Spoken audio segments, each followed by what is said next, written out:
From Storm Tracker 6, this is Forecast First, sponsored by Auto Owners Insurance. Simple human sense. Less than half an hour ago, we had an absolute downpour on our Capitol camera. It looked like snow. That's how thick the raindrops were. Now the sun's out. That's the clearing that we're seeing behind this first round of rain from the morning. There's still lightning with it too. We have just enough heat for those little cells. Williamston just had some. Seeing that also track down south north of Hillsdale going up towards Jackson.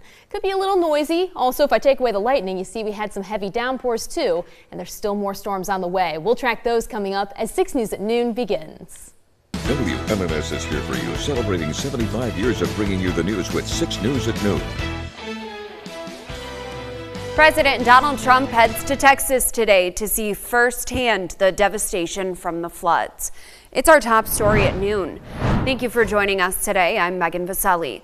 The president has said previously he wants to phase out FEMA, which helps areas hit by natural disasters. And the White House is not backing down from that. But as Natalie Brand reports, the administration vows to provide assistance. President Trump and the First Lady headed to Texas to tour the flood devastation and meet with first responders and families of victims. It's a horrible thing, Nobody can even believe it, such a thing. That much water that fast. This week, the president has avoided talking about plans announced last month to phase out the Federal Emergency Management Agency. It's extremely expensive. And again, when you have a tornado or a hurricane or you have a problem of any kind, in a state, that's what you have governors for. They're supposed to fix those problems. We asked OMB Director Russ Vought if that's still the administration's plan. The president has said to Texas it needs anything it needs, it will get. We also want FEMA to be reformed. We want FEMA to work well. And, the president is going to continue to be asking tough questions of all of his agencies. The Trump administration also continues to send out tariff letters this week, with one now out to one of the largest trading partners, threatening a 35% levy on Canadian goods. Prime Minister Mark Carney on social media said the Canadian government has steadfastly defended our workers and businesses. We will continue to do so as we work towards the revised deadline of August 1st. The baseline will take effect the 1st of August, but obviously, as the president's made clear, there are opportunities for adjustments based on arrangements that could be made between now and then. Amid global trade tensions, Secretary of State Marco Rubio met in person with his Chinese counterpart for the first time. I thought it was a very constructive and positive meeting. Rubio said the odds are high that President Trump and Chinese President Xi Jinping could hold face-to-face talks soon. Natalie Brand, CBS News, the White House. New at noon, the State Department will fire more than 1,300 employees. It's in line with a dramatic reorganization the Trump administration put in place earlier this year. A senior State Department official said today more than 1,100 civil servants will receive layoff notices, as well as more than 200 foreign service officers with domestic assignments here in the U.S. The administration says these cuts are overdue and necessary to boost the department's efficiency. However, current and former diplomats already are criticizing the move, arguing it will weaken U.S. influence as well as its ability to counter existing and emerging threats abroad. State regulators approved 2 massive projects to bring nearly 100 miles of new high-voltage power lines to some spots throughout Michigan.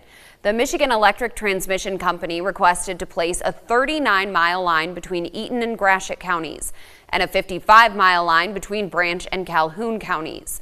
State regulators ended up approving an alternate route for the Eaton to Gratiot project, while also accepting the proposed route for the other. Supporters say the lines are necessary to strengthen Michigan's power grid, reduce congestion in the transmission system, and help introduce more renewable energy. But others worry the projects will lower their property value. More than a dozen Michigan hospitals now bracing for a hit of at least $6 billion over the next decade. That's due to proposed federal cuts to Medicaid. The legislation does include $50 billion to help rural hospitals, but advocacy groups warn it won't be enough to offset the massive funding cuts elsewhere. This leaves 13 rural hospitals at risk of having to shut down, including 5 considered to be at immediate risk. Data shows that Medicaid covers more than 40% of people who live in 18 of Michigan's primarily rural counties. The Lansing Center will soon be packed with fans and cosplayers as Capital City Comic Con kicks off just a few hours from now. The convention will feature 3 days of panel discussions, tabletop games, cosplay contests, and lots of vendors and artists. Attendees will also get to meet special guests, including Garrett Wang from Star Trek Voyager and Barry Lowen from The Mandalorian. Capital City Comic Con starts at 3 o'clock this afternoon and continues through Sunday. We posted the full schedule for you on our website, WLNS.com. And what started as a simple scrap metal sculpture competition and auction, now entering its 5th year as Scrap Fest kicks off today in Old Town.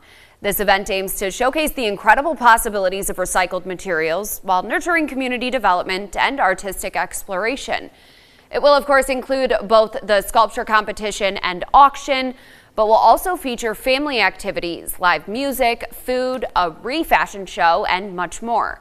Scrap Fest 15 runs from 5 to 9 this evening and 11 a.m. to 7 p.m. tomorrow. Today is the final day to vote for the National Best Looking Cruiser Contest.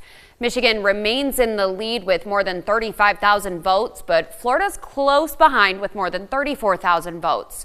Ohio's still in third with just more than 22,000. The American Association of State Troopers holds the contest each year, featuring the top 13 states in a calendar. The cruiser with the most votes gets the honor of being on the cover. You can vote until 5 o'clock this evening. To do so, we posted the link for you on the Scene on 6 section of our website, WLNS.com. From Storm Tracker 6, this is Weather First, sponsored by Auto Owners Insurance. Simple human sense. We're seeing a pretty decent mix on our quad cams because Jackson is dealing with a downpour right now. Lansing just dried up and now the sun's out. You can see those wet roads on our Hillsdale camera, and our temperatures are all in the low 70s. The morning rain continues to move through the area, and that's kept our temperatures somewhat cool. Looking at where that rain is right now, there's a swath of it that kind of broke apart. Onondaga's seeing a little bit of a gap there. Jackson not as lucky. Heavy rain training just to your south.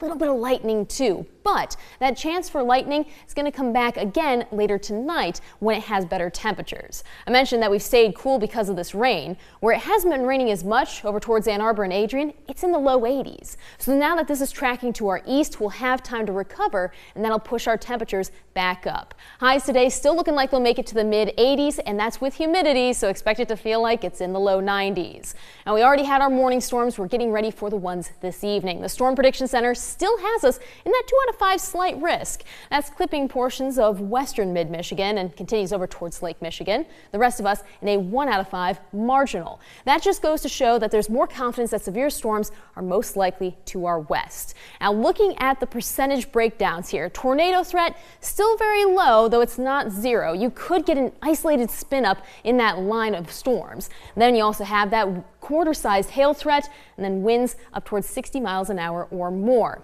Now, this is what it looks like on our precision cast. A few showers still possible here for the afternoon, though many spots will start to dry up, and like we're seeing in Lansing right now, the sun will come out from time to time. Then we get a couple more storms to form, looking like right around sunset. These ones, if they can organize themselves, it would give us the chance for that hail and wind threat, even the isolated tornado threat. Go ahead to tomorrow. We start out dry, so a little different than today. If we get any sunshine in the afternoon, that would fuel storms that form in the late afternoon to evening. These ones also look like they have a severe threat. It's going to actually shift to the east, so we have that 2 out of 5 slight for pretty much everyone else who isn't included in it today. Now, our 6-day forecast shows we have more chances for rain and storms coming our way as our heat continues. Temperatures staying in the 80s, but it does spike up just by a handful of degrees Tuesday and Wednesday. With that, the humidity still making it feel like the 90s. As for this weekend, we do have one pretty decent day here. Sunday, partly cloudy, 83. Lower humidity, so it's going to be a little bit more comfortable. Then you have Monday, and as far as a Monday goes, that's a pretty good forecast. Mostly sunny, 85. What's really good, though, is the overnight temperatures do drop down into the 60s most nights, so we'll be able to get some relief. You can turn off the air conditioner, turn off the fan. Going to make it a little bit more pleasant, and I know you've been looking forward to some pool weather. It definitely classifies that. All I care about. I'm so excited. Thank Happy you. to Gotta wait till provide. Sunday, but you know. Worth it. Yeah, I'll deal with it. Always will. Katie, we appreciate it. Happy to help. Got a lot going on today and tomorrow, but we'll get through it. Oh, yeah. All right, thank you. Coming up, the showdown over immigration raids happening again in California. So keep it right here, 6 News at noon. We'll be right back.